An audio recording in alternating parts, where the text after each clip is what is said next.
Hello my lovely students, hello मेरे प्यारे atoms, कैसे हो तुम सब लोग। आई होप आप सब लोग बहुत अच्छे हो और आप सबकी हेल्थ तो सुपर्ब है ही, पर आप एक्साइटेड बहुत हो आज। एंड एक्साइटेड होने का रीजन है, कारण है, वो भी बहुत बड़ा।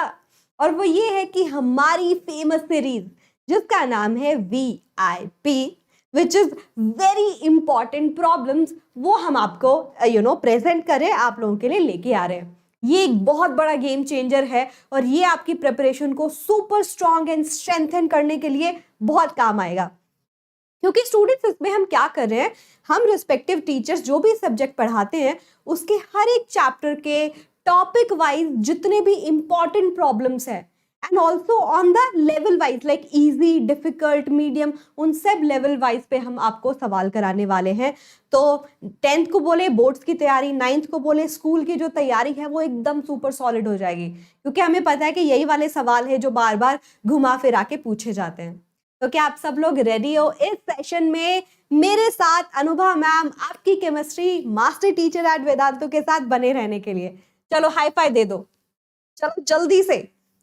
हाँ जी बच्चों, hi fi time, high five. चलिए, बहुत ऑसम। तो पहला चैप्टर है मैटर इन आवर सराउंडिंग, हम उसी से स्टार्ट करेंगे। और जो स्टेट्स ऑफ मैटर है ना, उसके हम different different level of questions करेंगे डिटेल से।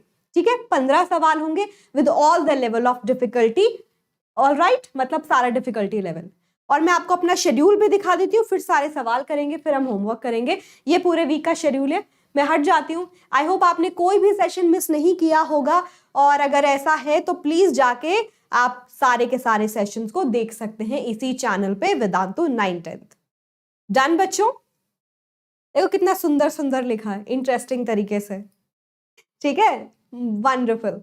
तो वीआईपी मोड में जैसा हमने बोला, ये 3 मोड होंगे, इजी, मीडियम, हार्ड। इस मोड के साथ शुरुआत करते हैं, फिर यहां बढ़ेंगे, फिर यहां। रेडी हो? गोल्डन हार्ट कौन भेजेगा? हाँ, golden heart army, long time भूल गए हो ना? चलो जल्दी से गोल्डन हार्ट हो जाए चैट के अंदर and we will start the session. Done टनाजन?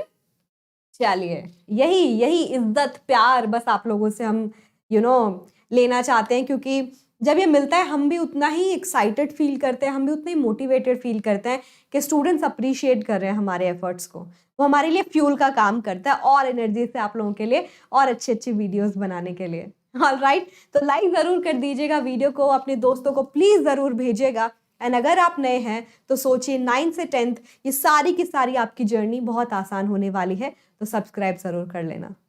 Get it? या डन टनाजन? चलिए फिर सवाल है, spreading of virus on sneezing is an example of. क्या होता है? दूसरे इंसान को भी हो जाता है ना फिर कोल्ड, एक को होता है तो क्यों होता है? क्योंकि जो वायरस है एयर के थ्रू फैल जाता है, दूसरे इंसान को भी लग जाता है। किसका एग्जाम्पल है? सॉलिडिफिकेशन, सब्लिमेशन, डिफ्यूजन, या none of the above? Yes students, you know it, आपको आता है, आपको पता है। ओके, देखते हैं आपका response. Not bad by the way, बिल्कुल सही जवाब। ये नहीं, ये नहीं, ये है डिफ्यूजन। तो वो वायरस के, स्नीज के जो पार्टिकल्स जो होते हैं उसके अंदर आपका, I don't want to do that, मतलब ग्रॉस लगेगा, बट हाँ, आपका जो भी लिक्विड पार्टिकल्स हैं अलोंग विद द वायरस, वो दूसरे इंसान तक पहुंचते हैं, क्योंकि वो गैस के अंदर जो एयर है उसके अंदर डिफ्यूज कर गए हैं एंड दे ट्रैवल फास्टर, तुम तक पहुंच जाते हैं, क्योंकि गैस सबसे ज्यादा डिफ्यूजन शो करती है, इसके पार्टिकल एकदम फ्री टू मूव है। तो yes students, diffusion is the right answer. अब आपको पता है कि कोल्ड जो है आप क्यों कैच करते हो। अगला सवाल है, which of the following are matter? Matter ढूंढना है। चेयर मैटर है? यस, क्योंकि मैटर कौन कौन से सब्सटेंसेस होते हैं बच्चों? मैटर वो सब्सटेंस होते हैं जिनका कुछ ना कुछ मास होता है और वो जगह घेरते हैं, स्पेस ऑक्यूपाई करते हैं। ठीक है, एयर मैटर है, मिक्सचर ऑफ गैसेस है। लव, सैडफुली, स्मेल, हेट, ये मैटर नहीं है, क्योंकि ये इमोशंस हैं या सेंसेस हैं। वो मैटर कैसे हो सकते हैं? ये थोड़ी ना कोई जगह घेरते हैं, इनका थोड़ी ना मास होता है। मुझे दिख रहा है, ए हेट, तो यहाँ बैठी है, तेरी इस घर में कोई जगह नहीं है, प्लीज निकल। इमेजिनरी चीजें हैं वो, इमोशंस वाइज। आमंस definitely yes. Thought again, happy thought, sad thought, demotivation वाला थॉट, जो भी हो वो सब इसके अंदर नहीं आता। कोल्ड, कोल्ड नहीं, cold drink yes, the smell of perfume yes, smell होता खाली तो नहीं, बट परफ्यूम का स्मेल तुम्हें कम आएगा। यार तूने मोगरा लगाया ना, जैस्मिन लगाया ना तूने, यार ये तो रोज के हिंट हैं, थोड़ा सा इसके अंदर सिनेमन का भी हिंट आ रहा है मुझे, ये कैसे पता चलता है? उसके पार्टिकल एयर में डिफ्यूज होके तुम तक पहुंच रहे हैं, तो परफ्यूम कैसे पता लगाया तुमने, वो मैटर है ना? यस, करेक्ट, एकदम सही, एकदम सही बच्चा लोग, सही जा रहे हो एटम्स आर्मी। आई होप आप एक नोटबुक और पेन लेके बैठे हो और साथ साथ मेरे साथ सवाल लगा रहे हो, नहीं तो फटाफट ले आओ, ठीक है, फटाफट ले आओ, मैं 10 तक गिनती हूँ। 10, 9, 8, 7, 6, 5, 4, 3, 2, 1, डन। चलिए सवाल देखते हैं। Convert the following temperature to a Celsius scale. आपको पता है बहुत अच्छे से कि 0 डिग्री सेल्सियस 273 केल्विन के इक्वल होता है। दोनों टेम्परेचर को मापने की स्केल है। केल्विन ने बोला कि जो अब तक जो सबसे मिनिमम टेम्परेचर मेजर किया गया ना, उसको मैं 0 केल्विन मान लेता हूँ, और वो -270 था, बट एग्जैक्टली -273.5 डिग्री सेल्सियस था। उसने बोला ये 0 केल्विन है, ठीक है। अब मान लो मैं इसके अंदर सेम वैल्यू जोड़ दूं, मैं इसको क्लोज बाय करके 273 लिख लेती हूँ, ये 0 केल्विन है। अगर मैं 0 सेल्सियस पे लेके जाना चाहूं तो मैं कैसे लेके जाऊंगी? दोनों साइड +273 कर दूं, है ना? मैंने दोनों साइड +273 कर दिया। अब आपका आंसर देखो आ गया, -273 + 273 कितना आया? 0 डिग्री सेल्सियस। 0 + 273 273 केल्विन, यानी कि 0 डिग्री सेल्सियस सेल्सियस स्केल के हिसाब से ये है, और केल्विन स्केल के हिसाब से 273 केल्विन है। Ice melts at 0 degree Celsius, so as melts at 273 kelvin, एक ही बात है, दोनों स्केल सेम है। तो मुझे 300 केल्विन है मेरे पास और उसको सेल्सियस में लिखना है। आपको पता है कि केल्विन स्केल बड़ा है, कितना बड़ा है सेल्सियस से? 273 एक्स्ट्रा है वो। तो बस अब आपको पता है कि मुझे 300 केल्विन को डिग्री सेल्सियस में चेंज करना है। ये बड़ा है, कितना बड़ा है? 273, तो 273 माइनस कर दो, है ना, आ जाएगा आंसर। 10 में 3 गए 7, 9 में से 7 गए 2, 0, आ गया मेरा आंसर, है ना, फर्स्ट पार्ट। सेकंड पार्ट ऐसे ही करो, 573 केल्विन डिग्री सेल्सियस में कैसे लिखोगे? 573,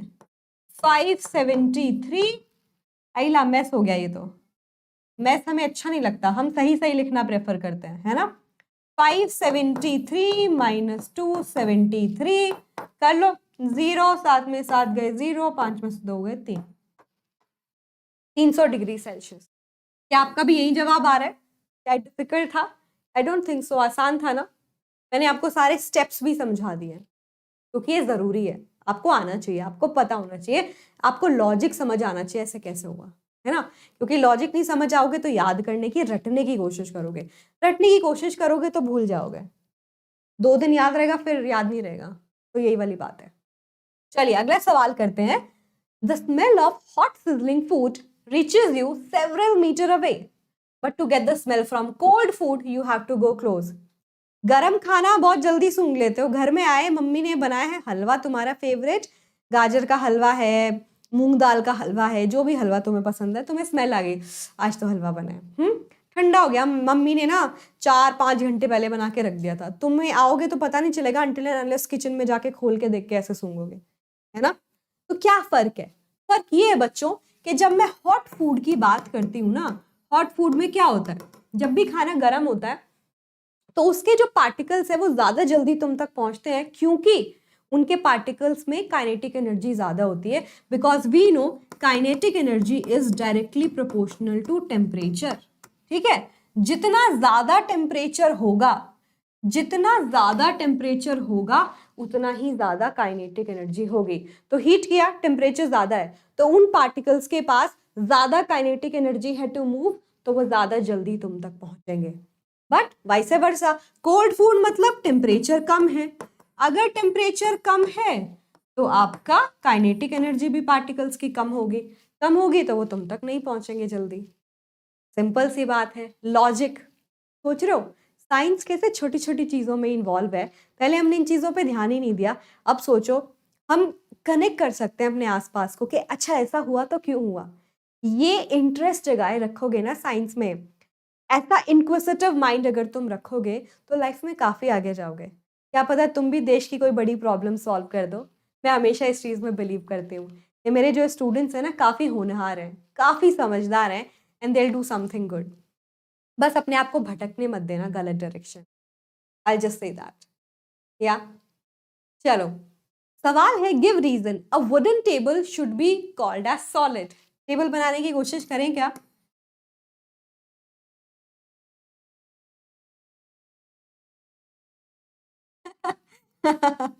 ये टेबल हवा में क्यों लग रही है मुझे? समझ जाओ मतलब इतने इतने अच्छे अच्छे स्किल्स हैं मेरे पास कि बस तुम भी चौंक जाओगे। ठीक है, हवा में है पीछे इसके जो पैर है। ऐसे लग रहा है ऐसे खड़े होके, ये तो इंसान लग रहा है, इंसान का फेस भी हो सकता है। और बस ये ऐसे लेटा है, ऐसे नहीं लग रहा है। कोई तो योगा पोज कर रहा है। चलो छोड़ो इन सब बातों को। कहने का मतलब क्या है, टेबल को हम सॉलिड क्यों बोलते हैं? सॉलिड वो सब्सटेंसेस होते हैं जिनके जो पार्टिकल्स है ना बहुत टाइटली एक दूसरे से पैक होते हैं। ठीक है, और बहुत टाइटली पैक होने की वजह से होगा क्या, वो बहुत ही ज्यादा रिजिड होते हैं। रिजिड क्यों हुए? क्योंकि उनके पार्टिकल्स के बीच में जो फोर्स ऑफ अट्रैक्शन थी वो क्या थी, काफी ज्यादा थी, हाई थी, है ना। फोर्स ऑफ अट्रैक्शन काफी हाई थी। तो रिजिड होने का कारण क्या है? फोर्स ऑफ अट्रैक्शन हाई थी। सॉलिड कौन होते हैं? Solid which have high density, particle are very dense, closely packed, and you know you can not move your hand away. मतलब उनके बीच में कोई स्पेस नहीं होता, मिनिमम स्पेस होता है, विच इज ट्रू। इसलिए टेबल सॉलिड है। हाँ, क्या बात कर दी। ऐसा सवाल भी कोई पूछता है कि मैम आप सॉलिड हो क्यों? हम हाथ नहीं पास कर सकते, आप अपना हाथ अपने अंदर से पास नहीं कर सकते। तब जिस दिन ऐसा हो गया ना उस दिन मैं डर जाऊंगी, उस दिन भूत अनुभव मैम हो जाएगी। Don't want to do that. या ओके, सवाल है name the states of matter in which layers of particle can slip and slide over each other. ऐसे ऐसे ऐसे स्लाइड कर सकती है। एंड यू नो दैट पानी एक परफेक्ट एग्जांपल है। कौन सी स्टेट ऑफ मैटर होती है? Liquid, right. सेकेंड कह रहा है particle just move around randomly because of very weak force of attraction. ठीक है, पार्टिकल्स कहीं भी इधर उधर मूव कर रहे हैं, इस कोने में भी जा रहे हैं, इधर भी जा रहे हैं, पीछे भी जा रहे हैं, इस डायरेक्शन में भी जा रहे हैं। और वो पार्टिकल्स किसके इतने फ्री होते हैं? गैस के। Free to move in all the direction, है ना, बिकॉज उनके बीच का फोर्स ऑफ अट्रैक्शन मिनिमम होता है बच्चों, है ना। They will not attract each other, they are like जा सिमरन जा, जी ले अपनी जिंदगी, है ना। ये कहानी है उनकी बच्चों। तो चलो, इजी मोड के मास्टर बन गए तुम। अब हम करते हैं मीडियम लेवल के सवाल। क्या बोलते हो? हम सब तो दो फिर जल्दी से। यो मैम हम एकदम रेडी हैं, बट क्या आप रेडी हैं? मैं भी रेडी हूँ। करें फिर? चलिए फिर मीडियम लेवल के सवाल करेंगे। सवाल है which of the following statement is incorrect. इनमें से कौन सी स्टेटमेंट गलत है? Water at room temperature is a liquid because it has fluidity and has definite volume but no definite shape। ये स्टेटमेंट तो सही है। एंड एल्मिरा सॉलिड है रूम टेम्परेचर पे because it's rigid and has a definite shape. बिल्कुल सही है। Solid की प्रॉपर्टी लिख दो, कोई सॉलिड क्यों होता है। Perfume vaporise very fast and vapour diffuse in air easily. बिल्कुल सही बात है। कोई परफ्यूम लगा दे बहुत जल्दी खुशबू आ जाती है तुम्हें। Liquid generally have higher density as solid. ये गलत हो गया जो हमें ढूंढना था, है ना, क्योंकि लिक्विड की डेंसिटी तो कम होती है सॉलिड से। एक्सेप्शंस में नहीं जा रहे हैं बट हम जनरल केसेस डिस्कस कर रहे हैं। तो जो हमसे पूछा था इनकरेक्ट स्टेटमेंट वो ऑप्शन नंबर डी है। ठीक है, चलो अगला सवाल है which property of gases helps us in detecting the leakage of LPG gas. है ना, घर में गैस लीक हो जाए तुम्हें तुरंत पता चल जाता है यार गैस लीक कर रही है। कैसे पता चला? क्योंकि जैसे गैस बाहर निकलती है ना, उस गैस के अंदर कुछ हम वो स्मेल वाले कंपाउंड्स डाल देते हैं। उनमें से एक सब्सटेंस का नाम है मरकेप्टेन्स। नाम भी बड़ा अजीब है ना, इथाइल मरकेप्टेन्स। एक तरीके का गैस होती है जिसकी बहुत ही क्या होती है, पेक्यूलियर स्मेल होती है। ठीक है, स्पेलिंग देख लेना, हो सकता है गलत हो, पर हाँ देख लेना। तो जो मर्केप्टेन्स होते हैं इनकी बहुत ही पेक्यूलर स्मेल होती है, तो जैसे गैस लीक करते हैं ये भी उसके साथ लीक कर रहे हैं, गैसेस ही है एक तरीके की, और आपके नोज तक बहुत जल्दी पहुंचते हैं क्योंकि गैसेस डिफ्यूजन बहुत ज्यादा शो करती है और तब की तब तुम उसको डिटेक्ट कर लेते हो। तो कौन सा प्रॉपर्टी है जिसकी वजह से ऐसा हो पाता है? That is diffusion. कैसे हो पाया? गैस लीक करेगी तो ये भी, ये सब्सटेंस एयर के साथ बहुत जल्दी डिफ्यूज हो जाएंगे and you will be able to detect कि हाँ गैस लीक हुई है। ठीक है, ठीक है बच्चों, देख लो। चलिए ओके, अगला सवाल करेंगे। Liquid generally have lower density as compare to solid. You must have observe that ice floats on water, find out why. ये सवाल आपका एनसीईआरटी में भी गिवन है, अच्छा सवाल है, ठीक है, इंपॉर्टेंट सवाल है। कई बार आपसे ऐसा सवाल पूछा गया है कि भाई ये तुमने ग्लास लिया, इस ग्लास में है पानी, लेकिन अगर तुम आइस इसके अंदर डाल दो तो आइस ऐसे फ्लोट करनी शुरू कर जाती है। ऐसा क्यों होता है? ऐसा क्यों होता है? मतलब ऐसा क्यों होता है? ऐसा इसलिए होता है क्योंकि बच्चों अगर आप कंपेयर करोगे ना, तो जब ये आइस बनती है पानी को फ्रीज करके बनती है, पानी को तुमने डाला आइस ट्रे में रख दिया फ्रीजर में और वो सॉलिडिफाई होना शुरू कर देती है। जब वो सॉलिडिफाई होती है, आसपास उसके पार्टिकल आते हैं, तो साथ साथ एयर भी घुस जाती है उसके अंदर, एयर ट्रैप हो जाती है। एयर ट्रैप होने की वजह से, क्योंकि उसके अंदर एयर है, उसकी जो डेंसिटी है कम हो जाती है। किससे? उस पानी से, लिक्विड से। ठीक है, अप्रोक्सीमेटली 9% तक कम होती है उसकी डेंसिटी, आइस की डेंसिटी पानी से। तो यही रीजन है कि वो फ्लोट करता है, क्योंकि इसकी डेंसिटी क्या होती है? कम है, डेंसिटी लेसर देन वाटर। और उसके पीछे का कारण क्या है वो भी मैंने तुम्हें समझा दिया है कि ऐसा क्यों होता है।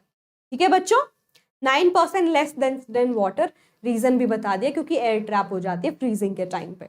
हल्की है इसीलिए फ्लोट करती है, मतलब कम डेंसिटी है। जनरली सॉलिड की डेंसिटी ज्यादा है, बट इस केस में ऐसा नहीं होता। As simple as that. चलिए अगले सवाल पे मूव करते हैं। When a drop of blue ink is put in water, the blue color spreads and the whole solution becomes blue. Name the phenomena due to which this happens. आपने पानी लिया और पानी के अंदर एक क्या कर दिया, एक इंक की ड्रॉप डाल दी, है ना। जैसे ही वो इंक की ड्रॉप आती है, वो पूरा का पूरा जो पानी है ना, उसका कलर ऐसे ही होना शुरू हो जाता है। कैसा? ब्लूइश कलर का। कौन सी प्रॉपर्टी है? प्रॉपर्टी का नाम क्या है? नथिंग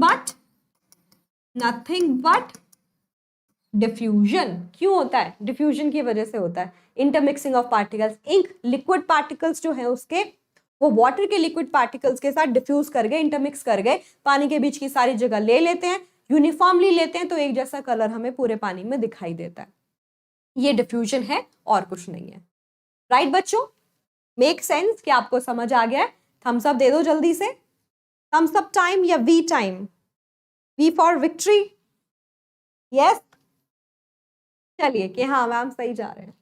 सवाल है, why are the particles in liquid held together less firmly as compare to solid. कि अगर मैं बात करूं, मेरे पास है लिक्विड और मेरे पास है सॉलिड। सॉलिड के जो पार्टिकल्स हैं उसके कंपैरिजन में अगर मैंने लिक्विड के पार्टिकल्स ड्रॉ किए तो वो ऐसे होते हैं, है ना। यस आई नो थोड़ा टाइम लग रहा है, but patience is the key. ठीक है, तो क्या कारण है बच्चों कि लिक्विड के पार्टिकल्स लेस फर्मली हेल्ड होते हैं? वो इसलिए होता है क्योंकि इनके बीच का ये जो फोर्स ऑफ अट्रैक्शन है ना, इनके बीच का ये जो फोर्स ऑफ अट्रैक्शन है ये कंपैरेटिवली लेस है। यहाँ पे वो फोर्स ऑफ अट्रैक्शन काफी ज्यादा है, जिसको हम inter particle force of attraction भी बोलते हैं। तो वो inter particle force of attraction यहाँ कम होने की वजह से they are loosely held comparatively, और यही कारण इसलिए भी है कि इनकी ये जो लेयर है एक दूसरे के ऊपर स्लाइड कर पाती है। ठीक है, तो आप ये कारण को यहाँ पे लिख सकते हो, एक्सप्लेन कर सकते हो। अगर ऐसे बता दोगे अच्छे से एक्सप्लेन करके डायग्राम बना के, तो और ज्यादा चांसेस हो जाएंगे आपको पूरे नंबर मिलने के लिए। फोर्स ऑफ अट्रैक्शन कम होती है, ठीक है, लिक्विड के अंदर। द रेट ऑफ डिफ्यूजन और liquid are higher than that of solid. वो क्यों लेस फर्मली हेल्ड होते हैं? क्योंकि इसीलिए वो अच्छे से डिफ्यूज कर पाते हैं दूसरे सब्सटेंसेस के अंदर, है ना? सिंपल सी बात है। तो students, easy mode done, medium mode done, अब आ रही है हार्ड मोड की। बट हार्ड भी कितना ही होगा, मतलब आई एम श्योर आपको अब हार्ड नहीं लगेगा, क्योंकि अब तो तुम सब जानते हो, सब आता है तुम्हें। उमंग सीरीज हो गया, वन शॉट रिविजन हो गया, अब क्या बाकी है? हाँ, करें फिर बच्चों सवाल हार्ड लेवल के, वीआईपी वेरी इंपॉर्टेंट प्रॉब्लम्स। चलिए करते हैं। सवाल है बच्चों, kinetic energy of particles of water in 3 vessel X Y Z are E X E Y E Z. मेरे पास 3 वेसल है, ठीक है, 3 वेसल है। इस वेसल का नाम x है, इसका y है, इसका z है। इसके अंदर है पानी, पानी है और भी कुछ हो सकता है, ठीक है, पानी है, पानी के अंदर और भी कुछ हो सकता है। अब हमें क्या कह रहा है बच्चों, वो ये कह रहा है कि काइनेटिक एनर्जी को डिटरमाइन किया है, इसके पार्टिकल्स की kinetic energy E X, E for energy, और एक्स वेसल है, वाई वेसल है, जेड वेसल है, ये गिवन है। अब क्या कह रहा है कि where E X E Y E Z इस रेशियो में है कि ई एक्स की काइनेटिक एनर्जी सबसे ज्यादा, फिर ई वाई की, फिर ई जेड की। इनके टेम्परेचर को भी आप इसी रेंज में बताओ कि टेम्परेचर का वेरिएशन कैसे होगा। तो स्टूडेंट्स हम पहले ही पढ़ चुके हैं, क्या पढ़ चुके हैं कि जो हमारी काइनेटिक एनर्जी होती है वो डायरेक्टली प्रोपोर्शनल होती है टेम्परेचर के, है ना? अगर काइनेटिक एनर्जी बढ़ेगी तो उसका टेम्परेचर भी बढ़ेगा, यस और नो? काइनेटिक एनर्जी बढ़ेगी तो उसका टेम्परेचर भी बढ़ेगा। अगर इसकी काइनेटिक एनर्जी सबसे ज्यादा है, क्यों? क्योंकि उसका टेम्परेचर सबसे ज्यादा है, तो टी एक्स का सबसे ज्यादा, फिर टी वाई का, फिर टी जेड का, इसका रेशियो भी ये होगा। अब ये ऑप्शन देखो कहाँ पे लिखा है, T X T Y T Z, ये यहाँ पे लिखा है ना, बी ऑप्शन में लिखा है। तो ऐसे घुमा फिरा के पूछा है, पर आप सोच रहे हो सवाल बहुत सिंपल है। सवाल सिंपल है बट आपको लॉजिक सही डायरेक्शन में लगाना है, ठीक है? अगर आपको ये लॉजिक याद रहता है तो आप इस सवाल को चुटकियों में कर लोगे और आपको लगेगा ही नहीं यार कि आसान, मतलब मुश्किल सवाल था ये, आसान था ये, तो है ना?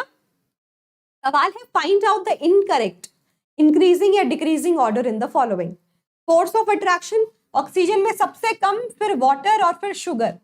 इनकरेक्ट बताना है। अच्छा, find out the incorrect one, तो ये तो सही है ना, क्योंकि ये गैस है, ये लिक्विड है बच्चों, और ये है सॉलिड, तो ये तो सही लिखा है। गैस में सबसे कम होती है, सॉलिड में सबसे ज्यादा होती है। इंक्रीजिंग इंटरमोलिकुलर स्पेस, स्पेस बढ़ता चला जा रहा है, सॉलिड में सबसे कम, लिक्विड में ज्यादा, गैस में सबसे ज्यादा, ये भी सही है। डिफ्यूजन भी सबसे कम सॉलिड में होता है, फिर लिक्विड में उससे ज्यादा, गैस में उससे ज्यादा, ये भी सही लिखा है। काइनेटिक एनर्जी कह रहा है हाइड्रोजन में सबसे ज्यादा, फिर हनी में, और फिर वाटर में। अच्छा, यहाँ पे गलती हो गई, काइनेटिक एनर्जी गैस में सबसे ज्यादा होती है, हाँ, तो गैस सबसे ज्यादा हो गया।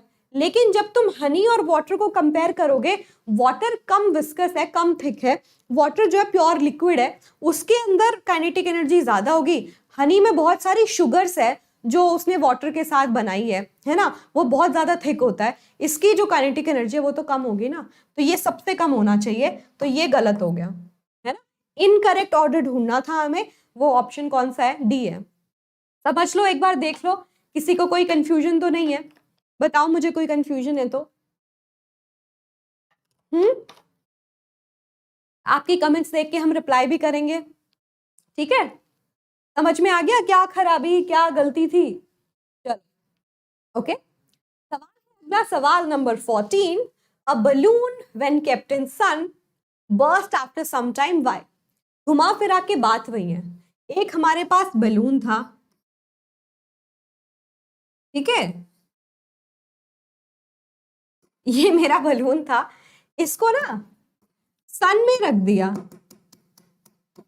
सन में रखने से क्या हुआ, मैं मेंशन कर देती हूँ, ये बलून है, बलून, ठीक है, यहां से वो थ्रेड निकल रहा है, बांधा हुआ है। तो इस बलून को जब सन की लाइट मिल रही है, तो सन की लाइट मिलने से क्या होगा, इस बलून के अंदर क्या प्रेजेंट है? वो फूला है, या तो तुमने फुलाया होगा या ऐसे एयर भरी होगी उसके अंदर, तो इसके अंदर गैसेस है ना, गैसेस भरी हुई है। सन अपनी क्या दे रहा है? एनर्जी, हीट कर रहा है। हीट करने का मतलब क्या होता है बच्चों? टेम्परेचर बढ़ गया।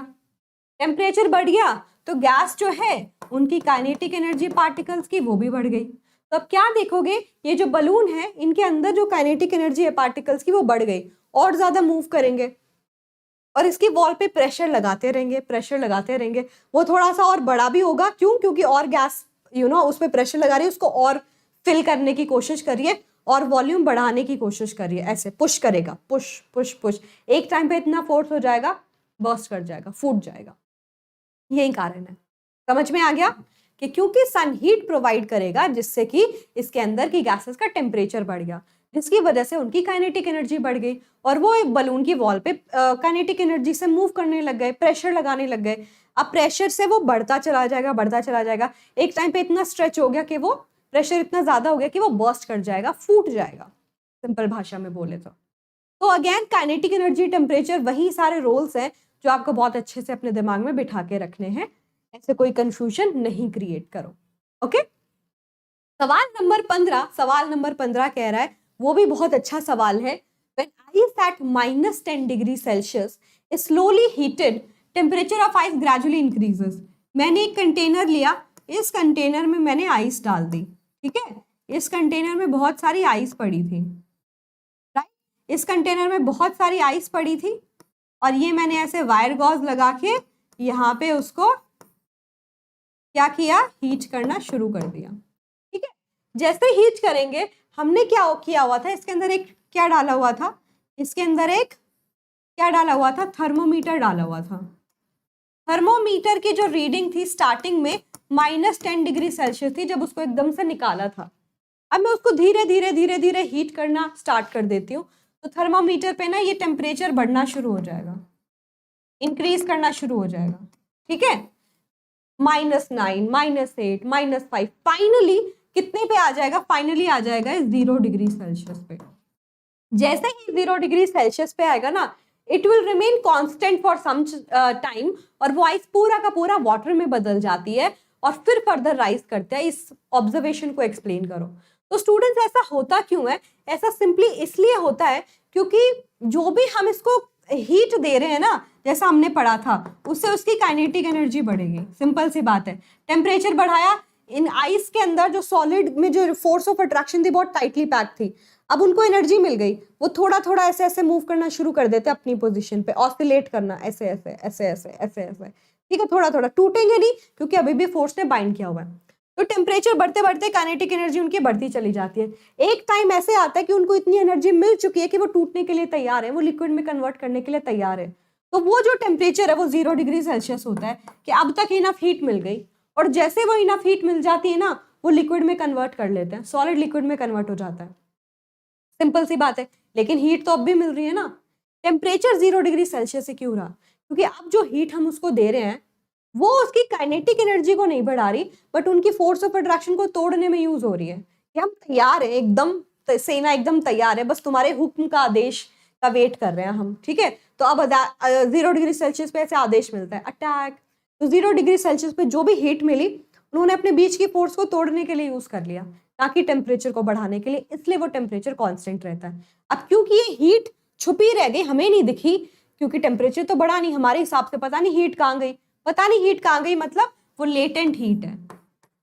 कौन सी हीट है बच्चों? लेटेंट हीट, मतलब हिडन हीट, वो छुपी हुई हीट है, वो छुप गई है। वो छुप गई है क्यों? क्योंकि वो काइनेटिक एनर्जी ना बढ़ा के, टेम्परेचर ना बढ़ा के यूज कर ले गई उनके फोर्स ऑफ अट्रैक्शन को तोड़ने के लिए, उनकी पोटेंशियल एनर्जी को ओवरकम करने के लिए, जहां से वो बैठे हुए थे या अपनी पोजीशन पे ऐसे थोड़ा थोड़ा हिल रहे हैं, बट फिर भी उधर ही बैठे हैं, ठीक है। तो जैसे ही उतनी एनर्जी मिली, वो टूट के इधर इधर जा सकते हैं थोड़ा सा। सिंपल सी बात है। लेटेंट हीट, क्योंकि सॉलिड लिक्विड में कन्वर्ट हो रहा है, ये लेटेंट हीट ऑफ फ्यूजन है। क्या है? लेटेंट हीट ऑफ फ्यूजन, या फ्यूजन का मतलब मेल्टिंग। तो लेटेंट हीट ऑफ फ्यूजन क्या है? The amount of heat energy required to convert, हमने फिक्स कर लिया 1 किलोग्राम रख लेते हैं क्योंकि डेफिनेशन आसान हो जाएगी। Amount of heat energy required to convert 1 kg of ice या 1 kg of a solid into liquid at its melting point. Temperature में चेंज नहीं होना चाहिए। At that pressure also, at atmospheric pressure, pressure में भी मैंने कोई बदलाव नहीं किया, क्योंकि मैं यहाँ पे मेजर करूंगी अलग प्रेशर है, मैं हिमालयाज में चले जाऊंगी अलग प्रेशर है। तो प्रेशर के केस को हम कांस्टेंट रखते हैं कि भाई सी लेवल पे मेजर कर रहे हैं, ठीक है। ये कहानी है, ये हम बता भी चुके हैं, आपको पता होना चाहिए डिटेल से, राइट। कोई दिक्कत परेशानी तो नहीं है बच्चों? हाँ जी, मास्टर्स कर लिए ना हमने बहुत सारे सवाल, मास्टर कर लिए हमने इतने सारे सवाल के अब कोई पूछ के दिखाओ हमसे, इतने सवाल, इतनी प्रॉब्लम्स, इतनी डिटेल एनालिसिस, अब तो हम सब कर लेंगे इस चैप्टर में। वेट, और भी सेशंस होंगे, इंपॉर्टेंट प्रॉब्लम्स बस शुरू हुई है कुछ टॉपिक्स की, तो हर एक इंपॉर्टेंट टॉपिक्स के ऐसे 15-15 सवाल विद ऑल डिफिकल्टी लेवल्स हम लाते रहेंगे। बट सेशन इनकम्प्लीट होता है जब तक तुम्हें होमवर्क ना मिले, है ना? तो होमवर्क तो मिलना चाहिए, आपके डिसिप्लिन को भी जज करते हैं कि आप आते हो, सारे सेशन देखते हो, अप्रिशिएट करते हो और होमवर्क भी सबमिट करके जाते हो। तो ये बता देना, increasing order of force of attraction, alcohol, salt, water, water vapour है बेसिकली, अल्कोहल है, सॉल्ट है और वाटर वेपर है, इनको किस ऑर्डर पे लगाना है? Increasing order of force of attraction, ठीक है, इस ऑर्डर पे आपको लगाना है। समझ में आ गया? आसान था बच्चों? तो अगर आप इंस्टा पे हो, मैम को जल्दी से फॉलो कर लो, anubha_ag_, ये इंस्टा हैंडल है। ये वेदांतु का टेलीग्राम है जिसका लिंक आपको डिस्क्रिप्शन बॉक्स में भी मिलेगा। इंपॉर्टेंट है क्योंकि आप सारे शेड्यूल को, सारे टीचर्स की वीडियो, शॉर्ट्स, कंटेंट जो भी होता है वो सब आपको वहां पे मिलेगा, ठीक है? तो जल्दी से लाइक कर दो जिसने नहीं किया, गलत बात, कंजूसी not good, appreciation very good. तो लाइक कर दो, दोस्तों को भेजना, 9th-10th में हो, तुम्हारी जर्नी सॉर्टेड है तो सब्सक्राइब करना बिल्कुल मत भूलना, क्योंकि इस चैनल पे आपको बेस्ट कंटेंट भी मिल रहा है। आप हर एक दिन अपनी प्रिपरेशन को और स्ट्रेंथन कर सकते हो और बस जैसा बोला 9th-10th में एकदम फोड़ सकते हो, है ना? तो बने रहिए हमारे साथ। आज के लिए बस इतना ही, मिलूंगी बहुत जल्दी। Take care, hasta la vista, all the best atoms.